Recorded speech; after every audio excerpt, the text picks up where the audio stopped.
HOA President Karen demanded, I stop my 5-year-old daughter from using her wheelchair, calling it an illegal vehicle. She threatened fines, endless harassment, and even called the police to arrest my disabled child. But when she physically blocked Emma on the sidewalk one afternoon, karma struck back harder than she ever imagined possible. Before we dive into this incredible story, comment below and tell me which country you're watching from. And don't forget to subscribe for more amazing real-life stories just like this one. The first time I saw Margaret Chen standing at my doorstep with that clipboard clutched to her chest like a shield, I knew my life was about to change dramatically. But I never imagined how dark things would become. Mrs. Anderson, we need to talk about your daughter's vehicle, Margaret said, her lips pressed into a thin line of disapproval.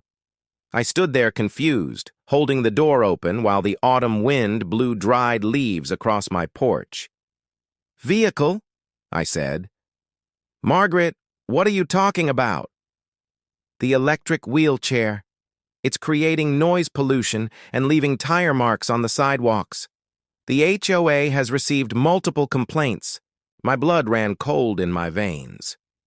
She was talking about Emma, my 5-year-old daughter Emma, who was born with spina bifida and couldn't walk. The little girl had just gotten her first powered wheelchair 3 months ago after years of physical therapy and countless doctor visits. The child who cried tears of pure joy the first time she drove it by herself because she could finally keep up with other kids at the playground. You're joking, right? I said, my voice barely above a whisper. Margaret's face remained stone cold without a trace of compassion. HOA rules are very clear. No motorized vehicles on sidewalks except for approved mobility scooters for adults. Your daughter's wheelchair wasn't approved by the board. You need to apply for a variance, and until then, she cannot use it outside your property. She's 5 years old, Margaret. She has a disability. This isn't a vehicle. It's her legs. Rules are rules, Sarah. I don't make them. I just enforce them. She handed me a formal violation notice. You have 14 days to comply or face fines. $500 per day. I slammed the door in her face, my hands shaking with rage. Behind me, I heard the soft, whirring sound of Emma's wheelchair as she rolled into the hallway. Mommy, who was that lady? Emma asked, her big brown eyes looking up at me with innocent curiosity. I knelt down and hugged my daughter tight, breathing in the strawberry scent of her shampoo. Nobody important, sweetheart. Nobody important at all. But I was wrong. Margaret Chen was about to become the most important and dangerous person in our lives. The next day, I submitted the variance application, thinking this nightmare would end quickly. How could any reasonable person deny a disabled child the right to use her wheelchair? But I underestimated Margaret's cruelty and the power she wielded as HOA president. 2 weeks passed. Every single day, Emma asked if she could ride her wheelchair to the park. Every day I had to tell her no, watching the light dim in her eyes a little more each time. We were trapped in our own home, prisoners of bureaucracy and hatred. Mommy, why can't I go outside? Emma asked one evening, tears streaming down her cheeks. Did I do something wrong? My heart shattered into a million pieces. No, baby. You did nothing wrong, nothing at all. Some people are just mean. Is it because of my chair? Because I can't walk like other kids? I pulled her into my lap, crying with her. Your chair is beautiful. You are beautiful. Don't ever think otherwise. But the damage was being done. My bright, cheerful daughter was becoming withdrawn and sad. She stopped asking to go outside. She stopped talking about her friends. She just sat by the window watching other children play, her small hands pressed against the glass. On day 15, Margaret showed up again, this time with a police officer. Officer Rodriguez, this is the residence, Margaret said, pointing at my house like it was a crime scene. The child has been using the unauthorized vehicle repeatedly, and the mother has been non-compliant. I opened the door, confused and terrified. What's going on? Officer Rodriguez looked uncomfortable. He was young, maybe late 20s, with kind eyes that didn't match the situation. "Ma'am, we received a complaint about a violation of HOA regulations. I'm here to issue a formal warning." "A warning for what? Is my daughter using her wheelchair?" Margaret stepped forward. "For operating an illegal vehicle on community property, for the destruction of property, for creating a public nuisance. The board has voted. The variance was denied. Your daughter cannot use that wheelchair anywhere in this community except inside your home." "You can't be serious," I shouted. "This is discrimination. This is abuse." "This is the law," Margaret said coldly. "You signed the HOA agreement when you moved here. You agreed to follow all rules. Officer, please explain the consequences if she continues to violate our regulations." Officer Rodriguez shifted uncomfortably. "Ma'am, technically, if you continue to violate HOA rules after receiving formal notice, they can pursue legal action." "You see?" Margaret interrupted. "Legal action, which means your daughter could be detained if she's found in violation again." "Detained?" My voice broke. "She's 5 years old. What is wrong with you?" From inside the house, I heard Emma's wheelchair. She rolled up behind me, looking at the police officer with fear in her innocent eyes. "Mommy, why is there a policeman here? Am I in trouble?" Officer Rodriguez's face changed completely when he saw Emma. This tiny girl is in her bright pink wheelchair with butterfly stickers, wearing a princess dress and clutching a stuffed rabbit. His jaw tightened. "No, sweetheart," he said gently, kneeling down to her level. "You're not in trouble. Not at all." Margaret's voice turned shrill. "Officer, are you going to enforce this or not?" Officer Rodriguez stood up slowly, his expression hardening. "Ma'am, I'm going to be very clear with you. This child has every legal right to use her wheelchair. This is a medical device, not a vehicle. The Americans with Disabilities Act supersedes any HOA regulation. If you continue to harass this family, you could face federal charges for disability discrimination." Margaret's face turned bright red. "How dare you? I know my rights. The HOA has authority over—" "Not over federal law, you don't," Officer Rodriguez said firmly. "Ma'am," he turned to me, "I'm going to file a report about this situation. I suggest you contact a disability rights attorney immediately. What's happening here is illegal." After they left, I held Emma for an hour while she cried. "That lady hates me, doesn't she, Mommy?" "She doesn't know you, baby. She doesn't know how amazing you are." But things got worse. Much, much worse. Margaret began a campaign of harassment that still gives me nightmares to this day. She started documenting every time Emma went outside, taking photographs and videos. She would follow us to the park, to the grocery store, to Emma's doctor appointments, always with that clipboard and camera. She sent daily violation notices. She called the police 3 more times, though Officer Rodriguez refused to respond to her calls after the first incident. She organized a special HOA meeting where she showed a presentation about how Emma's wheelchair was destroying property values and creating a dangerous precedent. The fines started piling up, $500 per day. After 1 month, we owed $15,000. I couldn't afford to move. I couldn't afford a lawyer. I couldn't afford to keep living like this. Emma stopped sleeping through the night. She had nightmares about the mean clipboard lady taking her wheelchair away.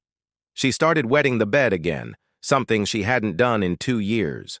Her teachers called to express concern about her sudden regression in school. "Mrs. Anderson, Emma isn't participating anymore," her teacher, Mrs. Wilson, said on the phone. "She just sits alone during recess. When I ask her what's wrong, she says she's worried about being arrested. My 5-year-old daughter thought she was going to jail for using her wheelchair." I cried every night after Emma fell asleep. I felt like a complete failure as a mother. I couldn't protect my child from this monster. I couldn't make the harassment stop. I couldn't afford to fight back legally. Then one day Margaret went too far. It was a Tuesday afternoon. I was late picking Emma up from school because my car broke down. Emma's school was only 2 blocks from our house, so the principal, Mr. Harris, offered to have his assistant walk Emma home in her wheelchair. Emma was so happy. For the first time in weeks, she was smiling, chatting with Ms. Lopez about her favorite cartoons as they rolled down the sidewalk toward our house. Margaret was waiting for them. "Stop right there," she shouted, stepping directly in front of Emma's wheelchair. Ms. Lopez was confused. "Excuse me?" "That child is operating an illegal vehicle. I'm making a citizen's arrest." Ms. Lopez's mouth fell open. "Are you insane? This is a 5-year-old girl in a wheelchair." Margaret pulled out her phone and dialed 911. "Yes, I need the police immediately. There's a child violating community regulations, and the adult with her is refusing to comply. They're creating a disturbance." Emma started crying. "I want my mommy. I want my mommy." Ms. Lopez tried to push past Margaret, but Margaret physically blocked the wheelchair, placing her body in front of it. "You're not going anywhere until the police arrive and arrest this child." A neighbor, Mrs. Patterson, came running out of her house. "Margaret, what are you doing? Get away from that baby." "Stay out of this, Gloria. This is official HOA business." By the time I arrived, running the 2 blocks because my car was dead, there were 3 police cars, a dozen neighbors, and Emma was screaming hysterically in her wheelchair while Margaret stood guard over her like a prison warden. "Emma, baby!" I pushed through the crowd and grabbed my daughter, lifting her out of her wheelchair and holding her tight while she sobbed into my shoulder. Officer Rodriguez was there again, and he looked absolutely furious. "Ma'am," he said to Margaret, "I'm placing you under arrest for harassment, child endangerment, and false imprisonment." Margaret's face went white. "What? You can't arrest me. I'm the HOA president. I was enforcing community rules." "You physically restrained a disabled child and called in a false police report. That's a crime." He handcuffed her while she sputtered protests. The crowd of neighbors erupted in cheers and applause. People I'd never met came up to hug me and Emma, apologizing for not speaking up sooner. Mrs. Patterson was crying. "I'm so sorry, Sarah. We all knew what Margaret was doing was wrong, but she ruled this neighborhood with fear. She fined people for everything. We were all too scared to stand up to her." Mr. Kim, who lived 3 houses down, stepped forward. "I'm an attorney. I'm taking your case pro bono. We're going to sue Margaret personally and the HOA. What she did was criminal." Another neighbor, Ms. Rodriguez, no relation to the officer, added, "I'm a journalist. This story needs to be told. People need to know what happened here." Everything changed after that day. The video of Margaret trying to arrest Emma went viral within hours. Ms. Rodriguez's article was picked up by national news outlets. Within 48 hours, we had over $50,000 donated to a GoFundMe that Mrs. Patterson started without even asking us. Disability rights organizations from across the country reached out to offer support and legal help. The HOA held an emergency meeting where Margaret was unanimously removed as president. Every single homeowner voted against her. Some people stood up and shared their own horror stories of her abuse of power, fining a widow for having a garden gnome, threatening to foreclose on an elderly couple because their grass was 2 inches too tall, calling child services on a family because their teenager's music was too loud. Margaret faced multiple criminal charges: child endangerment, harassment, false imprisonment, and filing false police reports. Her lawyer tried to argue that she was just enforcing HOA rules, but the judge wasn't buying any of it. "Ms. Chen," Judge Morrison said during the hearing, "you terrorized a disabled child. You caused her severe emotional distress. You violated federal disability rights laws. You abused your position of power to harass and intimidate a family. This court finds your actions reprehensible." Margaret was sentenced to 6 months in jail, 3 years probation, 500 hours of community service at a disability rights center, mandatory anger management classes, and ordered to pay $50,000 in damages to our family. She was also permanently banned from serving on any HOA board. But the legal punishment wasn't what broke Margaret. It was the community's response. Her own neighbors testified against her in court. People she'd had coffee with, organized events with, smiled at for years. They all turned on her because they'd finally had enough. She became a pariah overnight. Her husband divorced her during the trial. Her adult children released a public statement condemning her actions. She lost her job as a bank manager when the story went viral. Every time someone Googled her name, articles about her trying to arrest a 5-year-old in a wheelchair appeared. The HOA underwent a complete transformation. New bylaws were written explicitly protecting residents with disabilities. A disability rights committee was formed. The ridiculous rules about lawn ornaments, fence heights, and paint colors were eliminated. The new president, Mr. Kim, focused on building community rather than enforcing petty regulations. But more importantly, Emma started healing. It took time. Weeks of therapy sessions, nights of nightmares, days of anxiety. But slowly, my daughter came back to us. Officer Rodriguez visited us regularly, always bringing a small gift for Emma. A coloring book, a stuffed animal, stickers for her wheelchair. "I'm so sorry I didn't do more sooner," he told me one day. "I should have arrested her the first time." "You helped when it mattered most," I assured him. "You saved my daughter." The neighbors became like family. Mrs. Patterson organized a block party just for Emma, with all the kids in wheelchairs and walkers, and crutches invited. Mr. Kim's law firm sponsored a wheelchair-accessible playground in our community. Ms. Rodriguez started a weekly support group for parents of children with disabilities. 6 months after the incident, Emma participated in her school's talent show. She performed a dance routine in her wheelchair, spinning and rolling to her favorite song. The entire auditorium gave her a standing ovation. I watched my daughter take her bow, beaming with pride and confidence, and I finally let myself believe that we were going to be okay. 1 year after the arrest, I took Emma to the park, the same park where this nightmare began. She raced ahead of me in her wheelchair, now decorated with even more stickers and a custom paint job that made it look like a unicorn. "Mommy, look how fast I can go!" she shouted, laughing as she zoomed down the path. I watched her play with other children, no longer the sad little girl pressing her hands against the window. She was free. She was happy. She was exactly who she was meant to be. We passed by Margaret's old house. New owners had moved in, a young couple with a baby. They'd painted it a cheerful yellow, completely different from Margaret's institutional gray. Sometimes I wondered if Margaret ever thought about what she'd done, if she ever regretted the pain she'd caused, if she ever understood that her hatred and cruelty had nearly destroyed a child's spirit. But mostly, I tried not to think about her at all. Emma didn't need my thoughts focused on the person who hurt her. She needed my energy devoted to her bright future, her endless potential, her beautiful spirit that no amount of hatred could truly break. That evening, as I tucked Emma into bed, she said something that made me cry happy tears for the first time in months. "Mommy, I love my wheelchair. It makes me special." "You're special because of who you are, baby girl.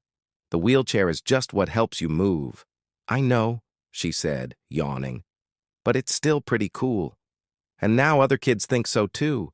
She fell asleep smiling, her stuffed rabbit tucked under her arm and her wheelchair parked beside her bed, covered in glow-in-the-dark stars. The final chapter came 2 years later. I was at the grocery store with Emma when I saw her.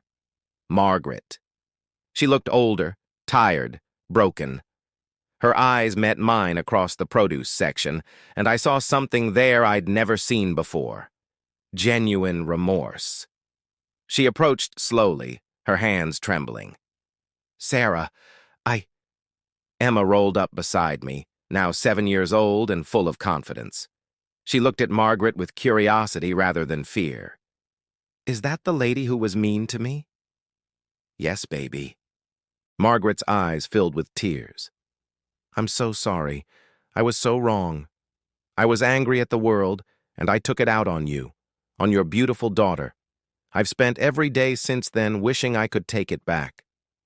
I looked at this woman who had once been my worst nightmare, who had made my daughter cry, who had stolen months of happiness from our lives, and I felt nothing. No anger, no hatred, just emptiness where those emotions used to live. "I hope you find peace, Margaret," I said quietly. "Real peace, the kind that comes from learning to love people instead of controlling them." I turned to leave, but Emma stopped me. "Wait, Mommy." She looked at Margaret with those wise, compassionate eyes. "My mommy says everyone deserves forgiveness if they're really sorry. Are you really sorry?" Margaret dropped to her knees, tears streaming down her face. "Yes, more than you'll ever know. You are such a brave, beautiful little girl, and I'm so ashamed of what I did to you." Emma thought for a moment, then rolled forward and patted Margaret's hand. "It's okay. I forgive you. But don't be mean to kids anymore, okay? Especially kids like me." "Never," Margaret whispered. "Never again. I promise." We left her there crying in the produce section, and I realized that my daughter had just taught me the most important lesson of all. Forgiveness isn't about letting people off the hook. It's about freeing yourself from the weight of hatred. Emma had forgiven Margaret, not because Margaret deserved it, but because Emma deserved the peace that comes with letting go. As we drove home, Emma was singing along to her favorite song, her wheelchair secured safely in the back of our van. "Mommy?" "Yes, sweetheart. I'm happy we went through all that. I nearly swerved off the road." "What? Why?" "Because now other kids like me won't have to be scared. Because you fought for me. Because everyone knows that wheelchairs are okay and people who are mean to kids get punished. Right?" She was right. Margaret's cruelty had sparked a movement. Laws were changed. HOA regulations across the state were rewritten. Disability rights awareness increased. Emma's story had helped countless other families facing similar discrimination. "You're absolutely right, baby girl. You're my hero." "You're my hero too, Mommy. You saved me. We saved each other." That night, I wrote a letter to every parent of a child with a disability. It was published in disability rights magazines and shared online thousands of times. It ended with these words: "Your child is not a burden. Your child is not an inconvenience. Your child is not required to make themselves smaller to fit into other people's narrow definitions of acceptable. Your child has every right to take up space in this world, to move freely, to play loudly, to exist boldly. And if anyone tries to tell you otherwise, remember Emma. Remember that a 5-year-old girl in a bright pink wheelchair stood up to hatred and won. Remember that communities can change. Remember that justice, though slow, eventually prevails. Most importantly, remember that your child is watching you. They're learning from you what it means to fight for what's right. They're learning from you that their existence is not something to apologize for. They're learning from you that love is stronger than hate. Teach them well. Fight for them fiercely. Love them completely. They're worth it. They're always worth it. Emma is 10 years old now. She's in advanced classes at school. She has a dozen close friends. She's learning to play wheelchair basketball. She wants to be a disability rights lawyer when she grows up, so I can help kids like me. Her wheelchair has been upgraded 3 times, each one faster and more decorated than the last. The current model is covered in superhero stickers and has LED lights that flash when she moves. She still has hard days, days when she wishes she could walk, days when other kids stare or ask uncomfortable questions, days when the world isn't as accessible as it should be.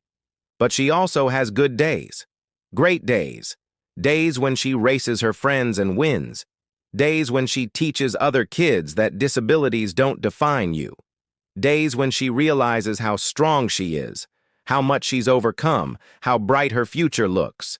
And on those days when I watch her zoom around the neighborhood in her wheelchair, laughing with her friends, living her best life, I think about Margaret, not with anger, not with hatred, but with a strange kind of gratitude. Because Margaret's cruelty forced me to fight harder than I'd ever fought before. It forced our community to examine its values. It forced systems to change. It gave Emma a story of resilience that she'll carry forever. Margaret tried to break my daughter. Instead, she made her unbreakable. Last week, Emma gave a speech at a disability rights rally. She rolled onto the stage in front of 500 people and told her story. She was nervous, but determined. "When I was 5, a mean lady tried to arrest me for using my wheelchair," she said, her voice clear and strong. "She made me feel like something was wrong with me, like I didn't belong. But my mom taught me that I do belong, that I'm perfect exactly as I am, that my wheelchair doesn't make me less than anyone else. It makes me different, and different is good. The crowd erupted in applause. I stood in the back, crying tears of pride, thinking about how far we'd come from that terrible day when Margaret first knocked on our door. Emma continued, "If there's a grown-up being mean to you because you're different, tell someone. Tell your parents. Tell your teachers. Tell anyone who will listen, because what they're doing is wrong. You deserve to be treated with respect. You deserve to take up space. You deserve to be happy." More applause. A standing ovation. My 10-year-old daughter, the same girl who once cried by the window because she couldn't go outside, was now inspiring hundreds of people to fight for their rights. After the speech, people lined up to meet her. Parents thanked her through tears. Other kids in wheelchairs asked for her autograph. Disability rights advocates told her she was making history. But the most important moment came when a little boy, maybe 6 years old, rolled up in his wheelchair. He was tiny and scared-looking, his mother's hand on his shoulder. "Emma," he said quietly. "My name is Marcus. My neighbor says my wheelchair is too loud and wants my parents to make me stop using it. My mom says we have to fight like you did. I'm scared." Emma's face became serious. She rolled right up to Marcus and took his hand. "Don't be scared," she said. "You're not doing anything wrong. Your wheelchair is part of you, and you're amazing just the way you are. Tell your mom to call my mom. We'll help you. Nobody's going to take your wheelchair away. I promise." Marcus's mother was crying. "Thank you," she mouthed to me over the children's heads. I nodded, already pulling out my phone to exchange information, because this was what our nightmare had transformed into, a network of families supporting each other, refusing to let what happened to Emma happen to anyone else. That night, Emma asked me a question she'd asked many times before, but this time it felt different. "Mommy, do you think Ms. Margaret watches my speeches?" "I don't know, sweetheart. Maybe. Why?" "Because I want her to see what I became. I want her to know that she didn't win, that I'm not scared anymore, that I'm helping other kids now." "I think she knows, baby. And I think maybe that's the hardest punishment of all for her, knowing that she tried to break you and instead made you stronger." Emma thought about this, then smiled. "Good, because I'm really, really strong now." She was right. She was strong. Stronger than any 10-year-old should have to be, but strong nonetheless. And as I tucked her into bed that night, her wheelchair parked beside her as always, now decorated with photos from the rally and new stickers from the kids she'd met, I felt grateful. Not grateful for the pain, not grateful for the trauma, but grateful for the outcome. Grateful that my daughter knew her worth, grateful that she'd found her voice, grateful that she was using her experience to help others, grateful that love had triumphed over hate. Margaret had wanted to punish Emma for being different. Instead, she'd helped create a movement. The last I heard, Margaret was volunteering at a disability resource center as part of her community service. The director told me she was genuinely changed, genuinely remorseful, genuinely trying to make amends for what she'd done. I hoped it was true. Not for Margaret's sake, but because the world needs fewer people spreading hate and more people spreading love. That's the real ending to this story. Not Margaret's arrest or her punishment, though that brought satisfaction. Not the money or the new house or the playground, though those brought comfort. The real ending is Emma zooming down the sidewalk in her wheelchair, laughing with her friends, heading toward a future bright with possibility. The real ending is every parent who reads our story and finds the courage to fight for their child. The real ending is every community that changed its rules, that opened its heart, that learned to value differences instead of fearing them. The real ending is love winning, always and forever, love winning. Because in the end, Margaret was right about one thing. Emma's wheelchair was powerful, just not in the way Margaret thought. It was powerful because it carried a warrior. A 5-year-old warrior who became a 10-year-old advocate, who will someday be an adult who changes the world. And no amount of hatred, no clipboard of regulations, no threat of arrest could ever stop that. Emma was free. We were all free, and that freedom, that beautiful, hard-won freedom, was worth every tear, every fight, every sleepless night. Worth it yesterday, worth it today, worth it forever. 3 years passed, and Emma turned 13 with a new kind of strength I'd never seen before. She started a YouTube channel called Wheels and Wisdom, where she talked openly about disability rights and interviewed other kids facing discrimination across the country. Her most viral video, with over 3 million views, was titled, "To the Woman Who Tried to Arrest Me." "Dear Ms. Margaret," she began, sitting confidently in her wheelchair in front of the camera, "you tried to make me ashamed. You called me illegal. You gave me nightmares that lasted for months. But you also gave me purpose. You showed me that I needed to be loud, visible, and unbreakable. Because without you, I wouldn't be the person I am today." Margaret saw the video. She sent a 5-page handwritten letter to our house. "I watch your videos, Emma. Every single one," it began. "I see the amazing young woman you're becoming, and it breaks my heart knowing I almost destroyed you." The letter detailed Margaret's therapy journey and her volunteer work at the Sunshine Disability Center. "I help children like Emma now," she wrote. "It doesn't erase what I did, but maybe I can make sure no other child experiences what Emma did because of me." Emma read the letter carefully and looked at me with tears glistening in her eyes. "I want to meet her, Mom." We met Margaret at a quiet coffee shop 2 weeks later. She looked completely different from the woman I remembered. Gray hair, simple clothes, smaller somehow, without all her hatred weighing her down. When she saw Emma, tears filled her eyes immediately. "You're so grown up." Emma rolled up confidently, no trace of fear in her movements. "I got your letter." "I meant every word," Margaret said, her voice breaking. "I'm so sorry for what I did to you." Emma studied her carefully for a long moment. "I can see you're different now." "I am. Every single time I help a child at the center, I think about you, about how I hurt you, how I could have destroyed your spirit." "Good," Emma said firmly. "It should haunt you. What you did was really, really bad. It was unforgivable." "But I'm going to forgive you anyway," Emma continued. "Not because you deserve it, but because I deserve peace. I deserve to let go of the anger." Margaret broke down, completely sobbing into her hands. "Thank you. Thank you so much." Emma reached across the table and took Margaret's trembling hand. "But I need you to promise me something important. Promise me you'll keep helping kids. Promise me you'll speak up when you see discrimination. Promise me you'll use your story to make things better." "I promise," Margaret whispered. "I swear on everything I am." "Okay, then we're okay." Later that evening, as we drove home, Emma was quiet for a long time, processing everything. Then she said, "Mommy, I'm glad I met her today." "Why is that, sweetheart?" "Because I realized something important. She's just a person. Just a broken person who did a terrible thing. She's not a monster anymore. She's not the villain in my story. She's just someone who made horrible choices and is trying really hard to do better now."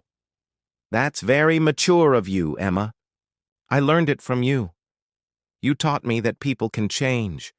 Forgiveness is powerful. That holding on to hate only hurts us in the end." I reached over and squeezed her hand. "I'm so proud of who you are." "I'm proud of who we are together, Mom."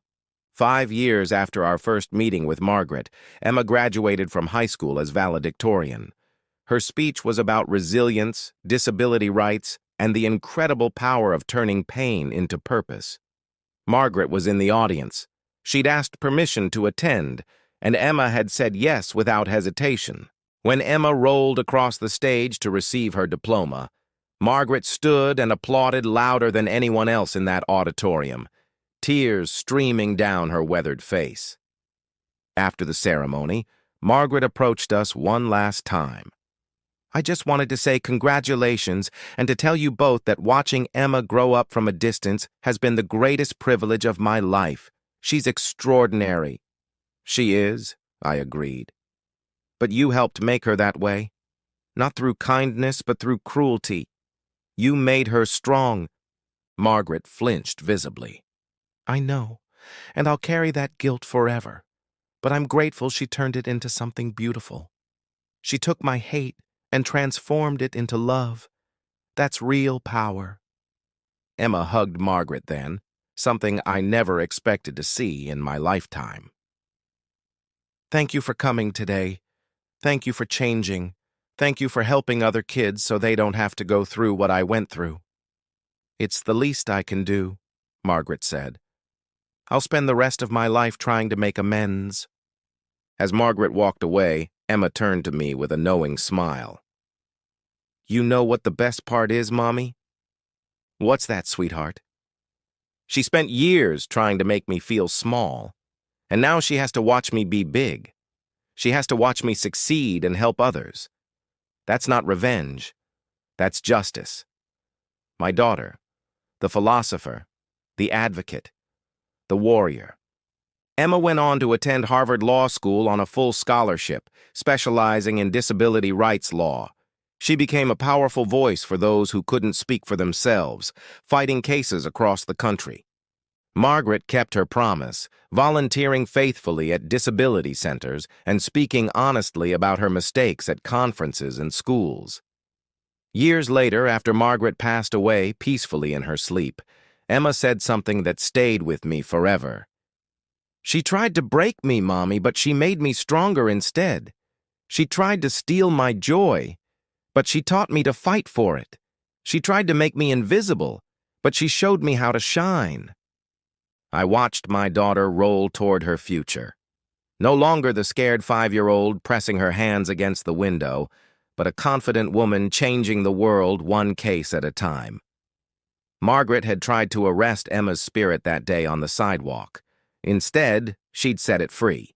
And every child Emma helped, every law she changed, every family she saved. That was the real ending. That was the victory that mattered. Love had won. Justice had prevailed.